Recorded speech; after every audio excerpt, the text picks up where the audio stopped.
Vamos ver se vocês estão preparados. Se eu falar alô, alô, Realengo. Gilberto Gil, quando escreveu essa música, deu um problema na cabeça das pessoas. Porque ele, torcedor do Fluminense, e escreveu alô, alô, torcida do Flamengo. De todos os lugares do Rio que tinha, e eu não sei se tem algum carioca aqui, não quero de maneira nenhuma questionar as belezas cariocas, mas de todas as belezas ele escolheu falar de Realengo. Gilberto Gil escreveu essa música dentro do contexto de que estava para ser exilado. Ele ficou preso num colégio próximo a Realengo.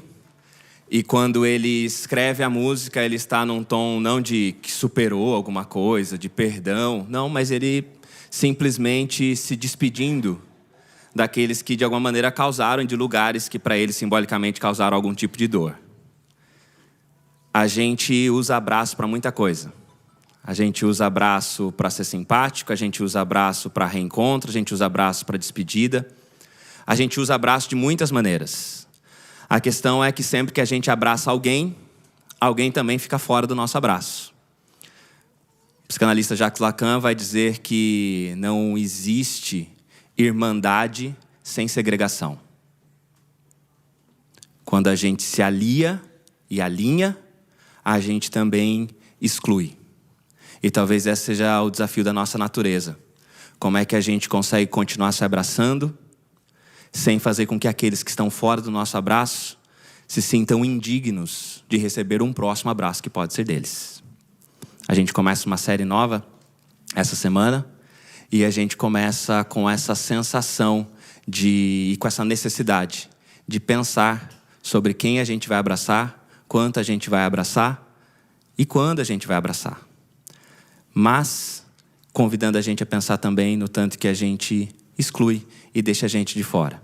Mas, para agora, para a gente sentir um pouquinho abraçado, a gente vai fazer uma oração. E eu não vou falar para você abraçar quem está do seu lado, não precisa, mas tem uns que estão se abraçando por vontade própria. A gente vai orar, pedindo para que nossa experiência nessa manhã, nesse sábado, seja muito especial. Vamos orar?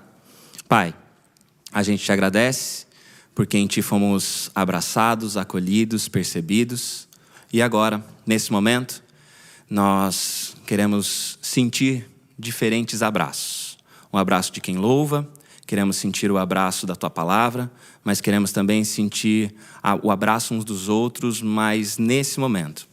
Oramos também por pessoas que estão distantes de nós, por pessoas que estão enlutadas, pessoas que estão sofrendo, pessoas que estão longe dos nossos braços, mas nós oramos para que elas se sintam acolhidas e que o abraço que a gente talvez não consegue dar hoje, essas pessoas possam receber de alguma maneira, por algum caminho. Mas hoje nós oramos para que o nosso coração fique sensível, para abraçar mais e para que a gente permita, para que nós consigamos nos permitir cada vez mais a receber mais abraços, a sermos acolhidos e cuidados também. Oramos por tudo isso, dá-nos uma boa experiência nessa manhã, por Jesus. Amém. Bom sábado para todo mundo. E aquele abraço.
aquele que venceu a morte. Bendito seja o Senhor. Por esse motivo nós sempre abrimos o nosso coração diante dele para agradecer tudo aquilo que ele tem feito, tudo que nos tem dado. Na vida, muitas coisas que nós fazemos e que ocupam o nosso tempo são vaidades, são coisas que passam. Mas aquilo que Deus tem a oferecer para mim e para você nessa manhã é conforto, alívio e um coração cheio de gratidão. São coisas que permanecem. Será que tudo é vaidade e o tempo é só ilusão? Será que a vida é virtude e palavras não são em vão? Estou em busca por respostas. Procuro não correr atrás do vento. E ao trabalhar debaixo deste sol, será que tudo ainda faz sentido?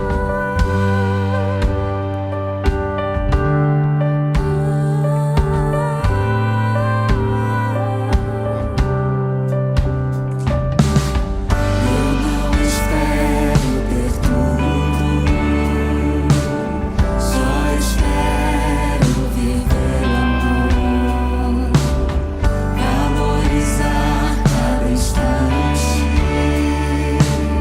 dividir o que receber e respirar sem medo de viver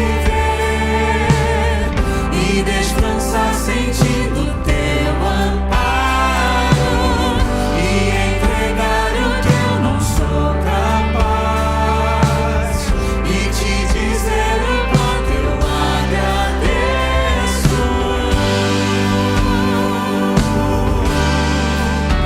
Te agradeço, te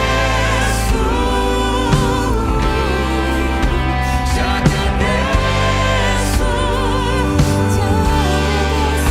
te agradeço.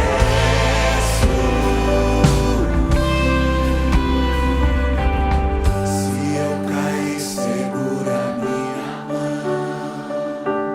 Se eu me cansar, segura minha mão. Se eu chorar, segura minha mão. Se eu desistir, segura minha mão. Se eu cair, segura minha mão. Se eu me cansar, segura minha mão. Se eu chorar, segura minha mão. Se eu desistir, segura minha mão. E respirar sem medo de viver e descansar sentindo teu amparo e entregar o que eu não sou capaz e te dizer o quanto eu agradeço.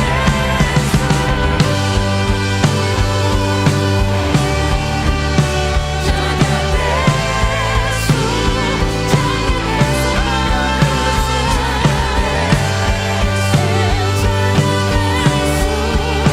te agradeço.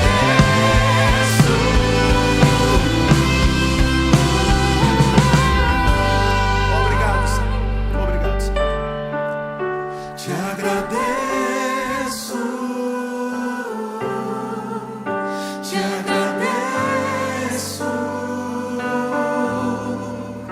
Te agradeço. Obrigado, Senhor. Muito obrigado. Obrigado, Senhor. Obrigado porque o dia de hoje nos faz lembrar, todos os anos, que um dia o Senhor nos visitou, se tornou um de nós e derramou o seu sangue, doou a sua vida para que todos nós voltássemos a ter vida. E que o Senhor, para além disso, o Senhor venceu a morte, ressuscitou dos mortos, para que todos nós tivéssemos a esperança de que um dia todos nós entraríamos na glória com o Senhor. Obrigado. Andei tão cego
de onde estávamos e nos colocou com dignidade novamente diante de Deus.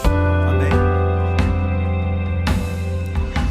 E ao ver tua glória naquele dia, me alegrarei em gratidão. Tocarei as marcas de vitória. Vencido é o pecado. Perante ti me prostrarei. Ao olhar pra cruz eu entendo o amor derramado ali por mim. Sacrifício de sangue por pecador. Nós somos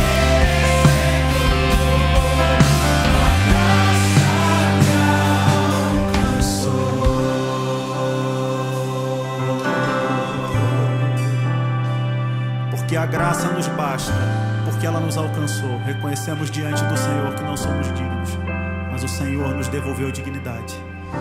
Reconheço, não sou digno, pela graça eu fui salvo. Reconheço, Reconheço, não sou digno, não sou digno, pela graça foi tua graça. eu fui salvo. Reconheço, não sou digno, Eu fui salvo. eu sou salvo. Reconheço, Não sou digno, pela graça eu fui salvo.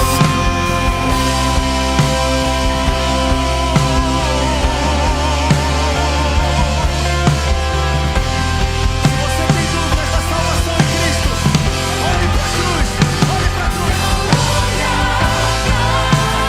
Pois eu entendo o amor derramado ali por mim. Sacrifício de sangue por pecador. Não sou merecedor. E ao olhar pra cruz eu entendo o amor derramado ali por mim. Sacrifício de sangue por pecador. Não sou merecedor. Não sou merecedor, tua graça me alcançou.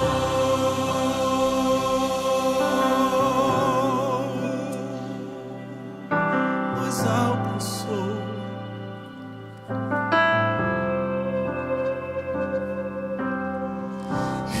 Reconheço, não sou digno, pela graça eu fui salvo. Reconheço, não sou digno, Não sou digno, pela graça eu fui salvo.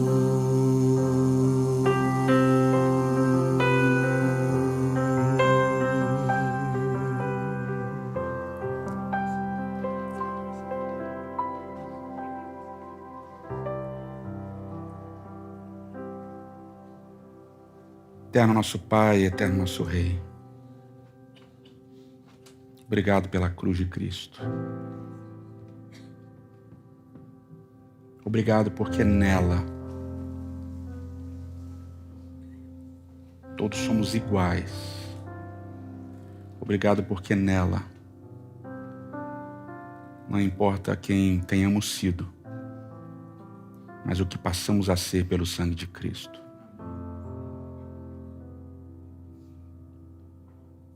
Nós mais uma vez pedimos a Tua presença. Que o sacrifício de Cristo, que o exemplo dele, que a vida dele, que a morte dele, que a ressurreição dele, seja o que nos move a nos transformarmos continuamente até que ele mesmo volte a essa terra. É o que nós pedimos em nome de Cristo. Amém.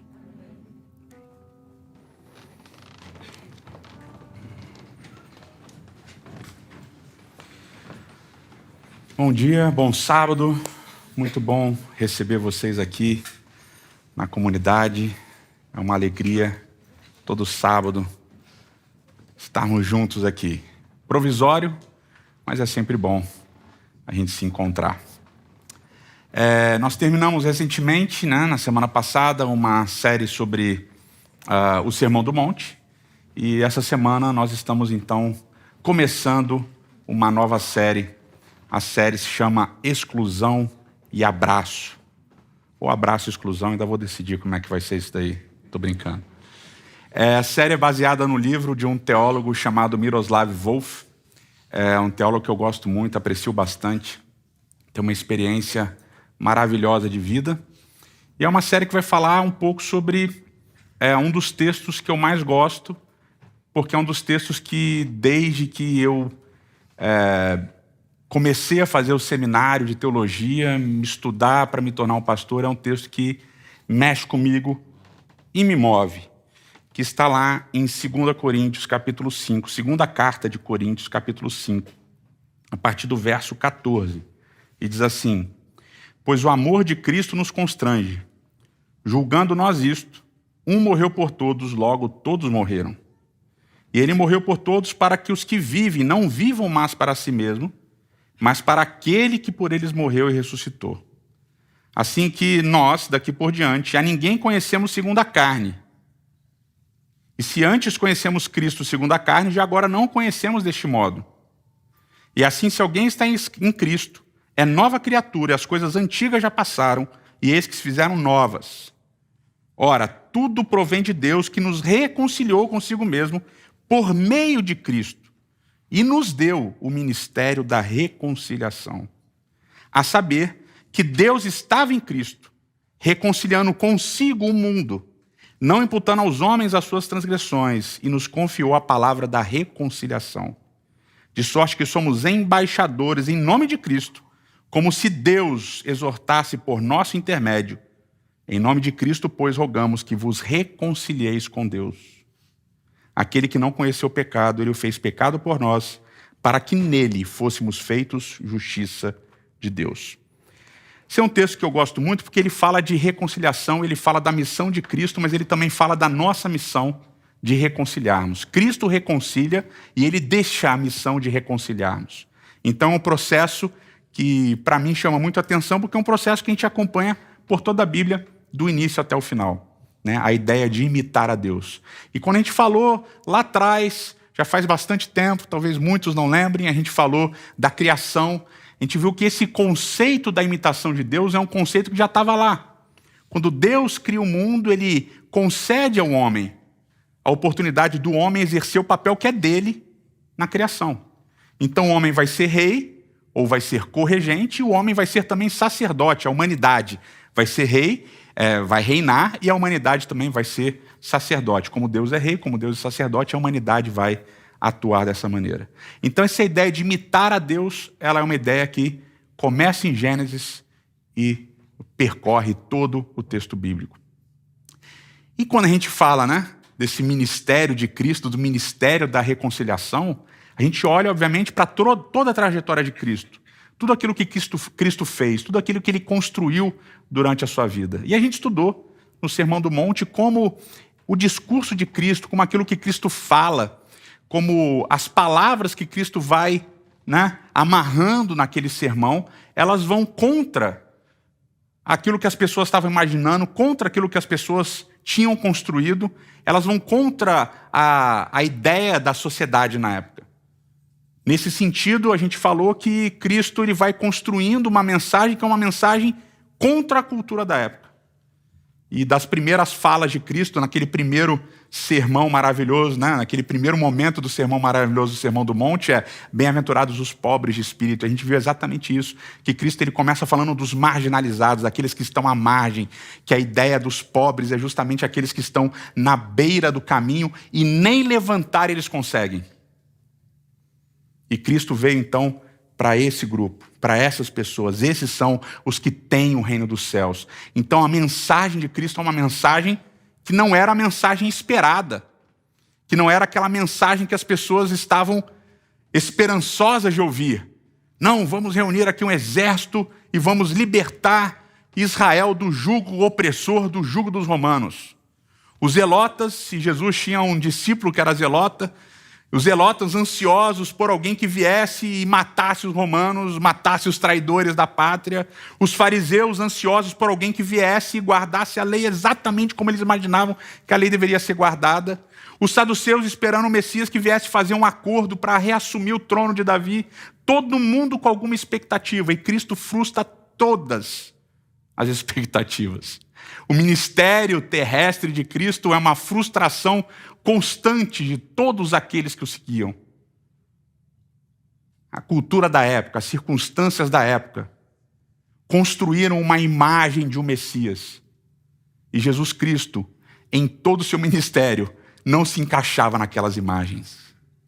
Aqui e acolá, quando ele curava, quando ele fazia os coxos andarem, os cegos verem, os surdos ouvirem, naqueles momentos de cura, as pessoas falavam assim, poxa, isso é o que o profeta Isaías predisse. Está acontecendo exatamente isso.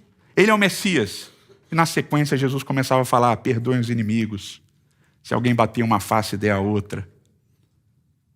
O meu reino começa agora, mas não é daqui. Eu vou preparar casas para vocês em algum lugar. E quando eu voltar, peraí, você vai embora? Peraí, não é agora? Jesus vai construindo uma série de falas e ele diz, não, eu vou morrer. E Pedro diz, Senhor, está maluco? Não vai morrer, não. Jesus fala, Pedro, sai o demônio de ti aí, você está falando besteira. Tudo que aquelas pessoas esperavam, Cristo não é. Naquele último momento ali, em que os soldados romanos, num acordo que é feito com um dos discípulos, com Judas, quando eles traem, quando os discípulos, Judas, trai Jesus, e os soldados romanos aprisionam Jesus, alguns ainda esperavam que aquele seria o momento que Cristo faria alguma grande coisa. Alguns revoltados quando Cristo já estava crucificado no madeiro, ainda falavam, se você é o mesmo Messias, faz alguma coisa. Agora é a hora, mostra o teu poder. Faz alguma coisa. A morte de Cristo é a gota final de um copo de expectativas frustradas.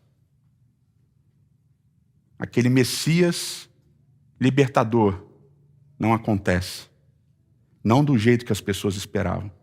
Ele morre. E no processo de morte dele, ele é traído por todo mundo. Apenas algumas mulheres, segundo o texto bíblico, permanecem fiéis ao lado dele o tempo todo.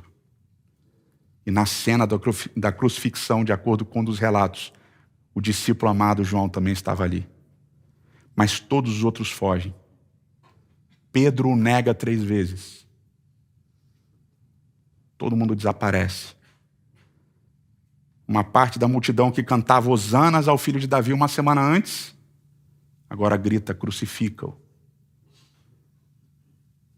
Todo esse processo de humilhação, cospem em Cristo. Ele é torturado com chicote, apanha, apanha e apanha. É obrigado a carregar a cruz. É obrigado a andar uma distância para que as pessoas vejam aquela humilhação. Vocês sabem, vocês já ouviram isso. A morte de cruz era uma morte humilhante, dolorosa, separada para as pessoas marginalizadas da sociedade. E ele é crucificado ao lado de 2 ladrões. Cristo morre como um criminoso. As expectativas da época, frustradas, não levavam em conta o texto de Isaías 53, por exemplo. Que era um texto ruim, um texto duro. Um texto que fala que não havia formosura em Cristo. Um texto que fala que ele era desprezado. Um texto que fala que ele foi contado com os criminosos, com os malfeitores. Esses textos difíceis do Antigo Testamento foram ignorados por uma enormidade dos religiosos da época, porque não eram textos que atendiam às expectativas deles. E esse é o mesmo risco que nós corremos, de olhar para a Bíblia e irmos atrás apenas dos textos que nos fazem bem e que suprem as nossas expectativas de quem é Deus e do que Ele espera de nós. A morte de Cristo é a gota final num copo que transborda de expectativas frustradas. Ele morre como um criminoso, violentado, abusado. E essa cena da cruz, esse último momento da cruz, não aproxima Cristo dos religiosos, não aproxima Cristo dos poderosos. Pelo contrário, aproxima Cristo de todos aqueles que sofrem. Porque Cristo foi injustiçado, traído, abandonado, violentado. E quando nós somos injustiçados, abandonados, traídos e violentados, nós encontramos na cruz conforto. O conforto de saber que nós não estamos sozinhos. Que todas as vezes que formos traídos, injustiçados, abandonados, até por Deus, porque Cristo diz: Deus meu, por que me desamparaste? Quando formos também violentados, quando sofrermos violência, nós temos a certeza de que Ele passou por isso. E porque Ele venceu, nós também podemos vencer. A cruz é um símbolo, é um lugar de conforto para quem é marginalizado, para quem sofre, para quem está sentado à margem do caminho e nem levantar consegue. Mas a cruz não é só isso. A cruz também é um desafio. A cruz é um desafio porque Cristo não morre somente por aquelas mulheres que estavam com Ele até o final. Cristo não morre somente pelo discípulo amado João que ficou com Ele até os últimos momentos. Cristo morre por todos os discípulos que o abandonaram. Cristo morre por Pedro, que o negou, que fugiu, que teve vergonha de quem Cristo era, que teve medo. Cristo morre pelos soldados romanos. Cristo morre pelos líderes da época, os líderes religiosos da época, que mentiram a respeito dele e organizaram com um julgamento corrupto. Cristo morre porque a gente acha que merece. E Cristo morre porque nós sabemos que não merece. E é por isso que a cruz é tão desafiadora. Porque a cruz não é só o lugar onde os sofredores encontram conforto. A cruz também é o lugar onde aqueles que fazem sofrer os outros encontram perdão.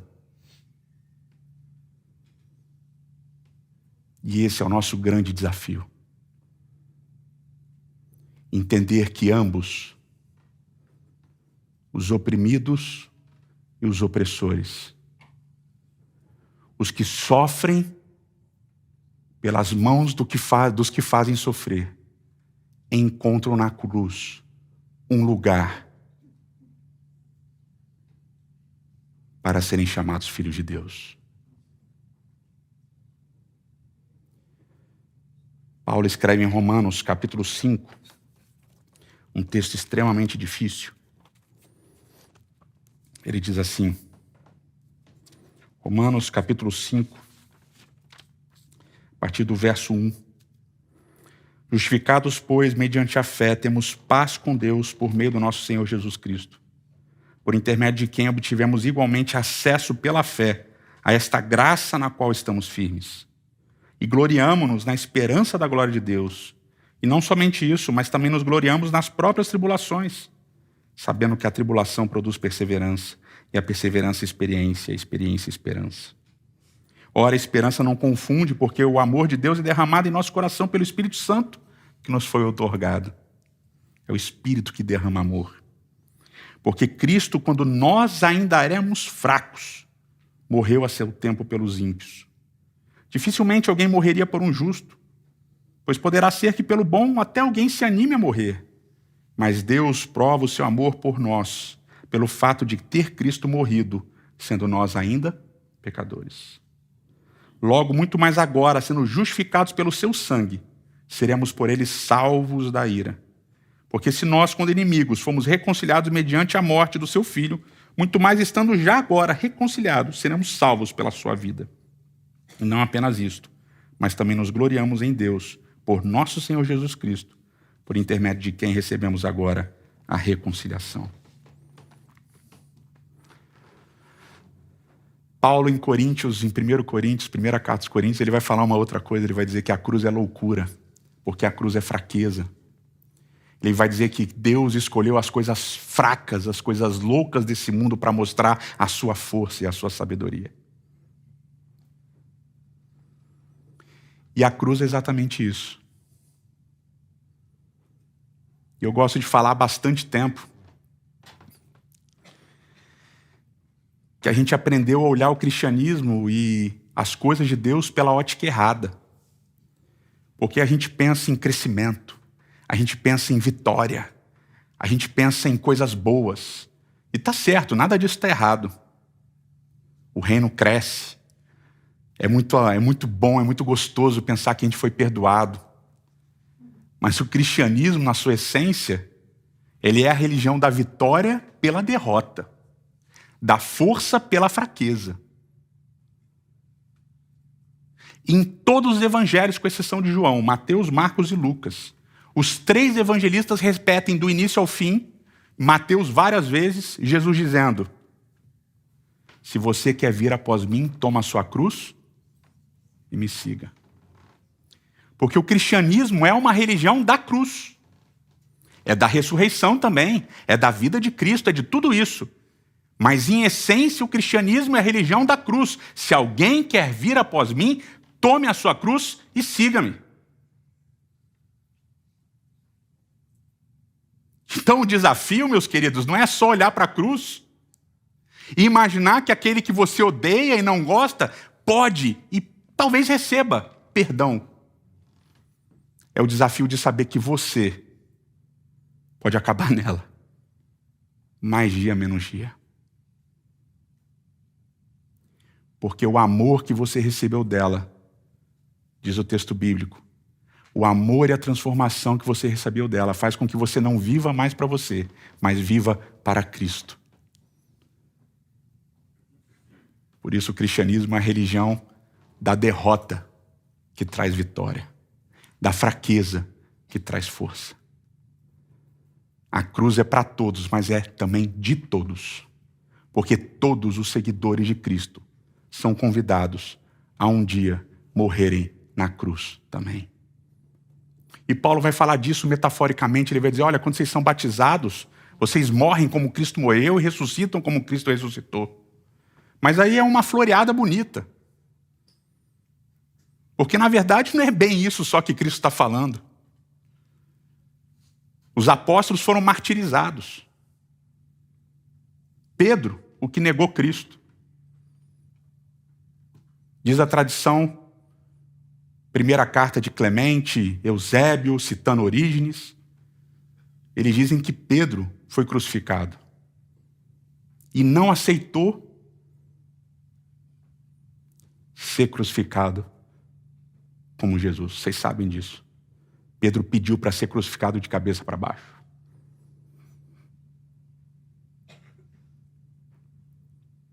Esse é o peso do cristianismo. É um peso que a gente gosta de esquecer porque ele é muito dolorido. Na verdade, a gente criou uma religião que a gente chama de cristianismo, que é a religião das exclusões. É a religião daqueles que não podem porque a gente não quer, e a gente usa a Bíblia para isso. É a religião dos que não podem, dos que não devem entrar. Não, esse daqui não pode, aquele ali não pode. Esse daqui está fora. Exclui aquele. Aquele é pecador. Mas o centro da nossa fé, e Paulo vai dizer, escolhi saber nada entre vocês, a não ser Jesus Cristo e este crucificado. A nossa religião é a religião do abraço, do acolhimento. Aqueles que sofrem e aqueles que causam sofrimento. Porque aqueles que sofrem encontram conforto. E aqueles que fazem sofrer podem encontrar perdão. Eterno nosso Pai e eterno nosso Rei. Que lugar difícil é a cruz. Em muitos momentos a cruz é um lugar de conforto, agradável, de libertação, de leveza, porque tira as nossas culpas, os nossos fardos, porque nos mostra que Cristo passou por muito do que nós passamos também, com muito mais dor e muito mais sofrimento do que a gente jamais vai conseguir vislumbrar. Mas muitas vezes também a cruz é um lugar de desconforto tremendo, porque é o lugar daquele ou daqueles que nos machucaram, nos feriram, nos oprimiram. É o lugar onde eles também encontram perdão e alívio. E é tão difícil a gente conviver com isso. Mas, Senhor, talvez o desafio mais duro do cristianismo, talvez o desafio mais duro de sermos seguidores de Cristo, é entendermos que a cruz não é só o lugar onde Cristo morreu. A cruz é o lugar onde Ele nos convida a servirmos. Porque o amor que a gente recebe de Cristo na cruz precisa ser o amor que transforma a nossa vida. Precisa ser o amor que nos torna amorosos como Cristo foi. E é claro, a gente é humano, a gente é limitado, a gente não vai conseguir, mas a gente precisa tentar. Precisa começar com a gente.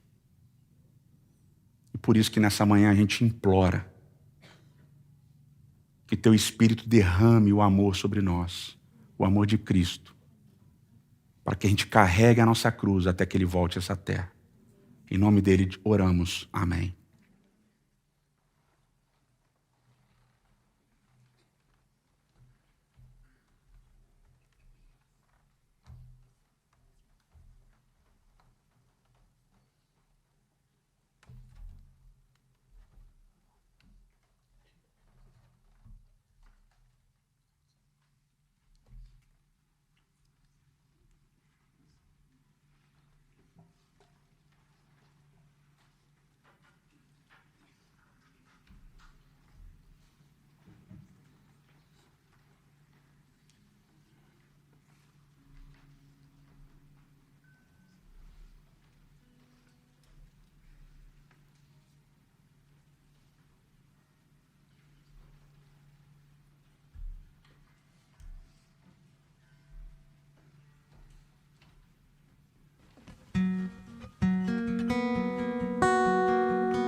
Cedo me acorda a oração, é o coração que tá apertado para ver um mundo diferente da notícia.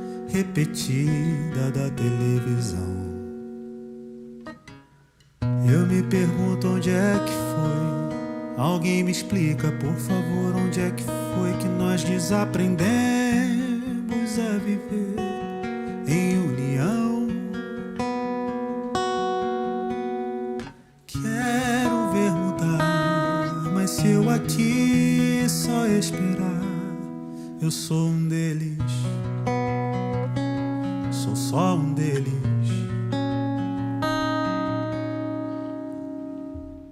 Minha oração só é real transformação se começar em mim.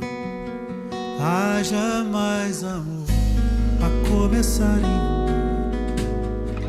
Amor que tanto quero ver a começar em mim. Quem me perceber, que antes possam me reconhecer e me descrever em teu amor.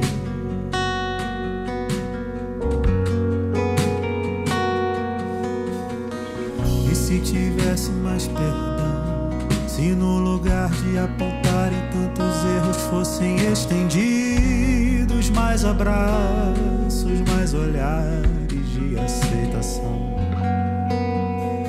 Se não mais tanto tempo em vão, se nosso bem mais precioso não faltasse quando para ouvir, para entender o meu irmão.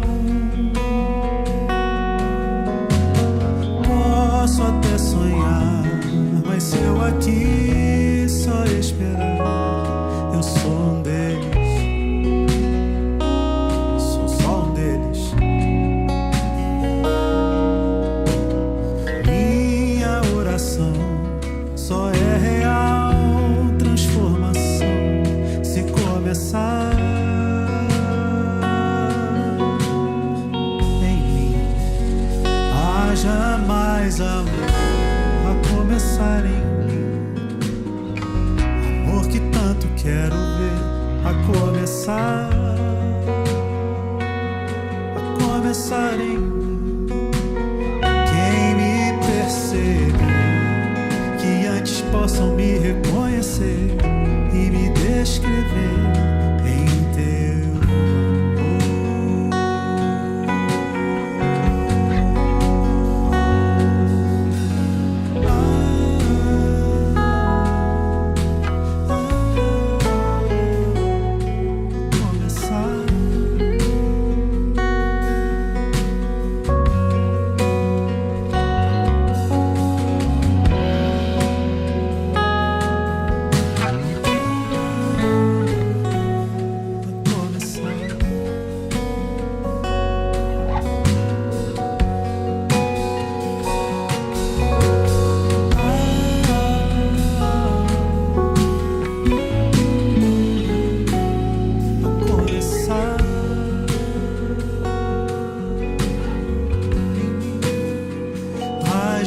mais amor a começar em mim. Amor que tanto quero ver a começar em mim. Quem me perceber, que antes possa me reconhecer e me descrever em teu amor. Quem me perceber, que antes possa me reconhecer e me descrever em teu amor.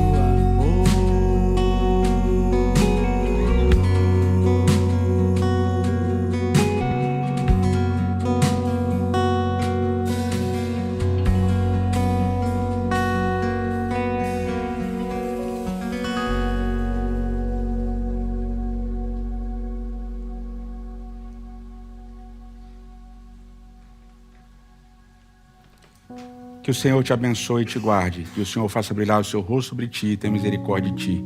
Que o Senhor sobre ti levante o seu rosto e te dê a paz. Amém.